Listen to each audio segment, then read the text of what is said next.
tanggal 10 September, hari ke-254. Bacaan Amos pasal 6 dan 7. Kesengsaraan dan peringatan. Garis besar. Israel telah menjadi gemuk, apatis, bangga, dan tersedak akan kemewahannya sendiri. Keputusan Allah sangat tepat. Sebab itu sekarang mereka akan pergi sebagai orang buangan di kepala barisan dan berlalulah keriuhan pesta orang-orang yang duduk berjunta itu. Amos pasal 6 ayat 7. Amos menceritakan serangkaian penglihatan di mana Tuhan terus-menerus menghukumnya. Garis lurus kebenaran Allah menunjukkan berapa jauh garis yang telah dilalui umatnya dengan menyimpang, mendorong Amos untuk memberitakan tekad baru Allah kepada Israel. Aku tidak akan memaafkannya lagi. Amos pasal 7 ayat 8. Renungan harian. Seorang pria bekerja shift ganda setiap hari dan juga pada akhir pekan untuk mendapatkan pendapatan lemburnya yang akan digunakan untuk membayar pembelian tenda atau kemah dan pembelian perahu barunya. Tetapi ketika waktu liburan tiba, dia terlalu lelah untuk pergi ke danau. Seorang eksekutif kaya menceritakan bagaimana sebagai pemuda ia dengan sembrono mengabaikan kesehatannya untuk menghasilkan jutaan dolar. Dan sekarang di kemudian hari, dia mendapati dirinya menghabiskan jutaan dolar yang diperolehnya untuk mendapatkan kembali kesehatannya yang hilang. Kisah-kisah ini mengilustrasikan efek halus dari materialisme. Penyakit ini dimulai dengan keinginan kita untuk memiliki sesuatu. Tetapi terlalu sering hal-hal itu berbalik dan mulai menguasai kita. Kecintaan akan kemewahan pada harta benda dan gaya hidup yang materialistik sudah begitu menguasai Israel yang sebelumnya adalah milik Allah. Menikmati hal-hal dari Tuhan telah digantikan dengan menikmati ciptaan Tuhan. Anda boleh dengan bangga memikirkan rumah, mobil, perahu, atau apapun yang Anda peroleh sebagai milik Anda. Tetapi jangan pernah lupa bahwa itu semua sebenarnya dipinjamkan oleh Tuhan.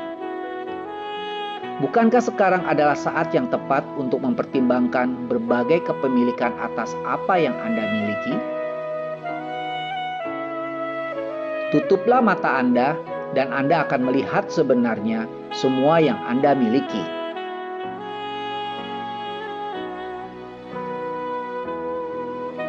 Pendalaman. Anggur dari Bokor, Amos pasal 6 ayat 6. Bagi umat Allah yang rakus, cawan biasa tidak cukup besar. Amos pasal 6 ayat 6. Jadi mereka menggunakan bejana besar seperti yang biasanya disediakan untuk tujuan pengorbanan. Keluaran pasal 38 ayat 3 dan Sakaria pasal 14 ayat 20. Doa mengubah segala sesuatu. Amos pasal 7 ayat 3 dan 6. Menyadari dosa Israel dan hukuman yang akan datang, Amos berdoa memohon dan Tuhan mengalah. Tidak hanya sekali, tetapi 2 kali. Lihat Amos pasal 7 ayat 3 dan 6. Dan ini bukan satu-satunya saat seseorang berdoa dan Tuhan mengubah rencananya. Baca juga bagaimana Musa dalam Keluaran pasal 32 ayat 9-14, Hizkia dalam Yesaya pasal 38 ayat 1-6, dan Yunus pasal 3 ayat 10 berdoa kepada Tuhan dan Ia mengubah rencananya. Nabi pemetik buah ara. Amos pasal 7 ayat 14. Amos adalah seorang gembala dan petani ara. Amos pasal 7 ayat 14. Orang di luar sektor agama dan politik yang merupakan salah satu kandidat Allah yang tidak layak untuk menjadi seorang nabi. Berapa banyak pahlawan yang tidak mungkin lainnya yang diceritakan Alkitab yang dapat Anda ingat? Jangan lupa untuk menyertakan tukang kayu dari Galilea. Amin. Tuhan Yesus memberkati.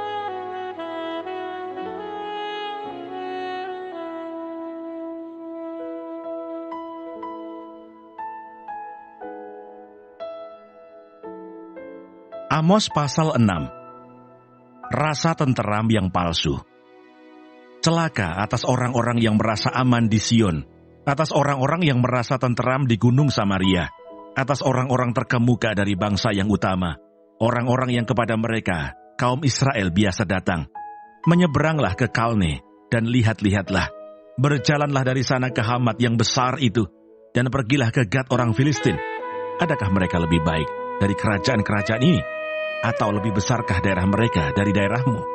Hai kamu yang menganggap jauh hari malapetaka, tetapi mendekatkan pemerintahan kekerasan, yang berbaring di tempat tidur dari gading, dan duduk berjuntai di ranjang, yang memakan anak-anak domba dari kumpulan kambing domba, dan anak-anak lembu dari tengah-tengah kawanan binatang yang tambun, yang bernyanyi-nyanyi mendengar bunyi gambus, dan seperti Daud menciptakan bunyi-bunyian bagi dirinya, yang minum anggur dari bokor, dan berurap dengan minyak yang paling baik, tetapi tidak berduka karena hancurnya keturunan Yusuf. Sebab itu sekarang mereka akan pergi sebagai orang buangan di kepala barisan, dan berlalulah keriuhan pesta orang-orang yang duduk berjunta itu. Tuhan Allah telah bersumpah demi dirinya, demikianlah firman Tuhan Allah semesta alam. Aku ini keji kepada kecongkakan Yakub, dan benci kepada purinya. Aku akan menyerahkan kota serta isinya. Dan jika masih tinggal 10 orang dalam satu rumah, mereka akan mati. Dan jika pamannya, pembakar mayat itu, yang datang mengangkat dan mengeluarkan mayat itu dari rumah itu, bertanya kepada orang yang ada di bagian belakang rumah, adakah lagi orang bersama-sama engkau? Dan dijawab, tidak ada. Ia akan berkata, diam, sebab tidaklah patut menyebut-nyebut nama Tuhan. Sebab sesungguhnya Tuhan memberi perintah, maka rumah besar dirobohkan menjadi reruntuhan, dan rumah kecil menjadi rosokan. Berlarikah kuda-kuda di atas bukit batu, atau dibaca orangkah laut dengan lembu? Sungguh, kamu telah mengubah keadilan menjadi racun, dan hasil kebenaran menjadi ipuh. Hai kamu yang bersuka cita karena Lodabar, dan yang berkata, bukankah kita dengan kekuatan kita merebut Karnaim bagi kita? Sebab sesungguhnya, aku akan membangkitkan suatu bangsa melawan kamu, hai kaum Israel. Demikianlah firman Tuhan, Allah semesta alam. Dan mereka akan menindas kamu dari jalan yang menuju ke Hamat sampai ke sungai yang di Arabah. Amos pasal 7. Penglihatan pertama, belalang. Inilah yang diperlihatkan Tuhan Allah kepadaku. Tampak ia membentuk kawanan belalang pada waktu rumput akhir mulai tumbuh, yaitu rumput akhir sesudah yang dipotong bagi raja. Ketika belalang mulai menghabisi tumbuh-tumbuhan di tanah, berkatalah aku, Tuhan Allah, berikanlah kiranya pengampunan. Bagaimanakah Yakub dapat bertahan? Bukankah ia kecil? Maka menyesallah Tuhan karena hal itu. Itu tidak akan terjadi, firman Tuhan. Penglihatan kedua, api.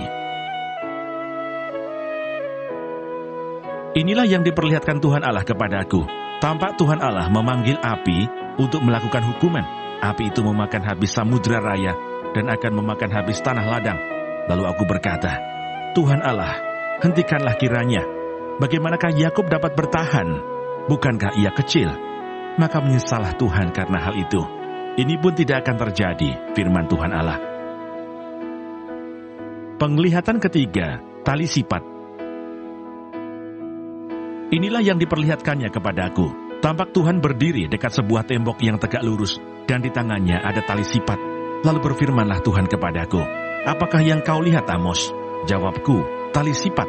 Berfirmanlah Tuhan, sesungguhnya, aku akan menaruh tali sipat di tengah-tengah umatku Israel. Aku tidak akan memaafkannya lagi. Bukit-bukit pengorbanan daripada Ishak akan dilicin tandaskan, dan tempat-tempat kudus Israel akan diruntuhkan. dan aku akan bangkit melawan keluarga Yerobeam dengan pedang. Amos diusir. Lalu Amasya, imam di Betel, menyuruh orang menghadap Yerobeam, raja Israel dengan pesan, Amos telah mengadakan persepakatan melawan tuanku di tengah-tengah kaum Israel. Negeri ini tidak dapat lagi menahan segala perkataannya. Sebab beginilah dikatakan Amos, Yerobeam akan mati terbunuh oleh pedang, dan Israel pasti pergi dari tanahnya sebagai orang buangan. Lalu berkatalah Amasya kepada Amos, Pelihat, pergilah, enyahlah ke tanah Yehuda, carilah makananmu di sana, dan bernubuatlah di sana. Tetapi jangan lagi bernubuat di Betel, sebab inilah tempat kudus raja, inilah bait suci kerajaan. Jawab Amos kepada Amasya, Aku ini bukan nabi, dan aku ini tidak termasuk golongan nabi, melainkan aku ini seorang peternak dan pemungut buah arah hutan. Tetapi Tuhan mengambil aku dari pekerjaan menggiring kambing domba, dan Tuhan berfirman kepadaku, Pergilah, bernubuatlah terhadap umatku Israel. Maka sekarang dengarlah firman Tuhan. Engkau berkata, janganlah bernubuat menentang Israel, dan janganlah ucapkan perkataan menentang keturunan Ishak. Sebab itu beginilah firman Tuhan, istrimu akan bersundal di kota, dan anak-anakmu laki-laki dan perempuan akan tewas oleh pedang. Tanahmu akan dibagi-bagikan dengan memakai tali pengukur. Engkau sendiri akan mati di tanah yang najis, dan Israel pasti pergi dari tanahnya sebagai orang buangan.